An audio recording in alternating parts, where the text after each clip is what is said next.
Accountability breeds responsibility. Think about it for a second. If you're ready to be held responsible, you respond appropriately when demands are made of you and people ask questions or make enquiries, legitimate or not.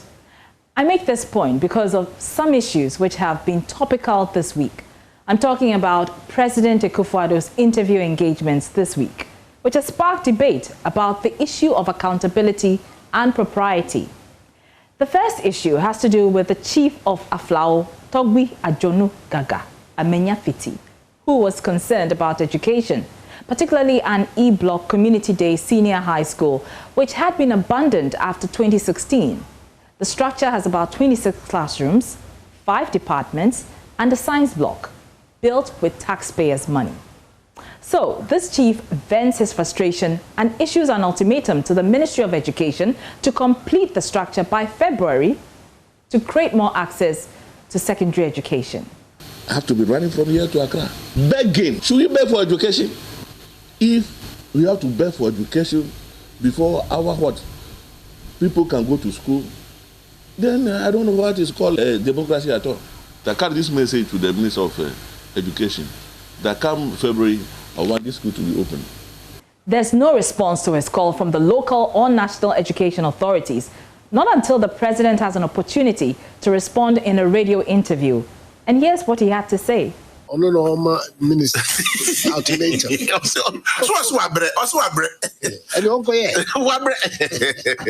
So that was a response from one leader to another, both chosen to represent the people. So let's break this down, shall we? A school has been built with taxpayers' monies, albeit by a government no longer in power. A new government comes into power. The school remains uncompleted and not in use, and students are deprived of education in that area. So it appeared this was a frustrated chief who was only trying to advocate on behalf of his people. So if the president says a chief should fix the school himself, then perhaps he is telling the people to fix their own problems. And this is very problematic. Is the president saying that people cannot hold him to account?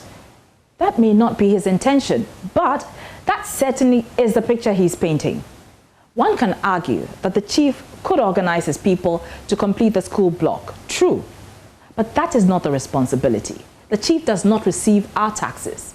He is not living fat on taxes, so why should he complete the project? It is the people entrusted with monies contributed by the masses for our collective development. Of course, we all make mistakes. To err is human, they say.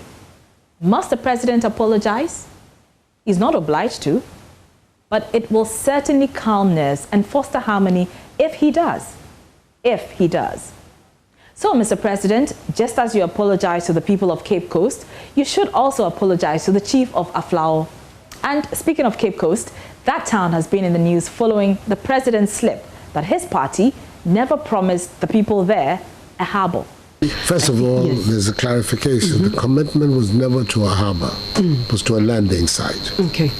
We never committed ourselves. I never said I was going to build a harbour at Cape Coast. I said I was going to build a landing site. Understandably angered, the residents pointed out the campaign promise in the MPP's manifesto, explicitly stated on page 160. Even so, there was no reaction from the presidency until Mr. President had an opportunity to speak in a radio interview, and he apologized. I made a mistake. You did? Yeah, I made a mistake. But that apology was not without controversy, as the president insisted they had to take a relook at that promise.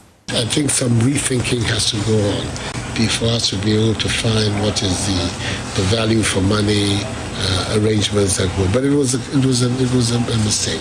I agree with the president. Perhaps having a harbour within miles of each other may not be the best in terms of maximizing our resources. So the question is, why was that promise made to the people when you knew it was not feasible? Is it the case of trying to appease people in the spur of the moment and make lofty campaign promises just to calm their agitations when the real intention is really not to do anything about it? Then it is a shame. Mr. President, at the launch of the 2020 MPP manifesto, you stated, and I quote, "A manifesto represented, for me, a solemn social contract between the electorate and the elected. I had entered into the contract by signing the document on my behalf and that of the MPP, end quote. Of course, it's practically impossible to deliver on every manifesto promise, and no one government can do it all.